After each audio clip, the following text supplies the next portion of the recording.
নমস্কার বন্ধুরা, নরম বা লেফটওভার বিস্কিট ফেলে না দিয়ে আজ কিন্তু বানাবো একদম রিচ আর গুই চকোলাভা কেক এই লেফটওভার বিস্কিট দিয়ে, তাও ওভেন ছাড়া আর ডিম ছাড়া।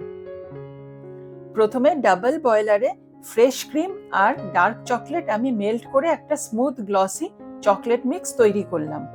একটু ঠান্ডা হয়ে গেলে, আরও একটু ঘন হয়ে আসলে, তখন এই চকলেট মিক্সটা আমি ছোট ছোট ভাগে ভাগ করে ফ্রিজারে সেট হওয়ার জন্য রেখে দেব। এইটা শক্ত হয়ে গেলে কেকের সেন্টারে দেওয়ার জন্য একদম পারফেক্ট চকো ফিলিং তৈরি হয়ে যাবে। দুটো কাচের বাটিতে বাটার ব্রাশ করে কিছুটা কোকো পাউডার আমি ডাস্ট করে নিলাম। আমি আজকে কাচের বাটি ইউজ করেছি, তোমরা চাইলে কিন্তু অ্যালুমিনিয়াম ফয়েলের যে বক্স আসে সেটাও ইউজ করতে পারো। লেফটওভার মারি বিস্কিটগুলোকে ক্রাশ করে নিয়ে আমি কিছুটা বেকিং পাউডার, কোকো পাউডার আর সল্ট দিয়ে দিলাম। মারি বিস্কিট না থাকলেও কিন্তু কোনো চিন্তা নেই, পার্লেজি, মিল্ক বিকিস বা ডাইজেস্টিভের মতন যে কোনো বিস্কিট দিয়েও এই রেসিপিটা বানানো যেতে পারে। এবার কিছুটা মেল্টেড বাটার আর ভ্যানিলা এসেন্স দিয়ে আবার ভালোভাবে মিশিয়ে নিলাম। আমি যেহেতু মারি বিস্কিট ইউজ করলাম তাই কিছুটা পাউডার সুগার মিশিয়ে দিলাম। পার্লেজির মতন মিষ্টি বিস্কিট ইউজ করলে কিন্তু এই সুগারের কোনো দরকার পড়বে না। এবার প্রায় 100 ml দুধ ধীরে ধীরে ব্যাটারে মিশিয়ে নেব। একসঙ্গে কিন্তু পুরো দুধটা দেব না, বিস্কিটের ধরন অনুযায়ী দুধের পরিমাণ একটু কম বেশি হতেই পারে, তাই অল্প অল্প দিয়ে স্মুথ ব্যাটার তৈরি করে নেব। এই ব্যাটারটা তৈরি করতে আমার কিন্তু 100 ml পুরো দুধটাই লাগলো।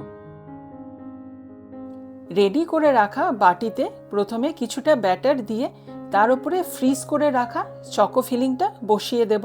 তার উপরে কিন্তু আবার ব্যাটার দিয়ে পুরো ফিলিংটাকে ভালোভাবে ঢেকে দেব।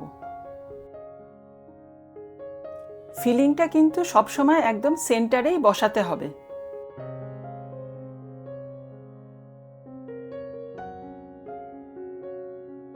ব্যাটারটা রেডি করতে করতে আমি কিন্তু কড়াইটাকে প্রিহিট করে নিয়েছি 8 থেকে 10 মিনিট পর্যন্ত লো মিডিয়াম ফ্লেমে।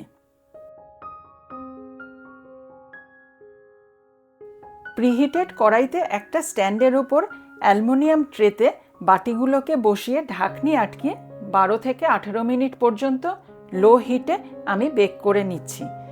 এজেসগুলো একটু সেট আর সেন্টারটা সফট, তাহলেই কিন্তু আমার চকোলাভা কেকটা একদম রেডি। বেক হওয়ার পর 1-2 মিনিট বাদে আমি কিন্তু খুব সাবধানে এই কেকটাকে ডিমোল্ড করছি। গরম থাকতে থাকতেই কিন্তু কেকটাকে কেটে নিতে হবে, তবেই কিন্তু পাওয়া যাবে সেই রিচ গুই চকোলাভা।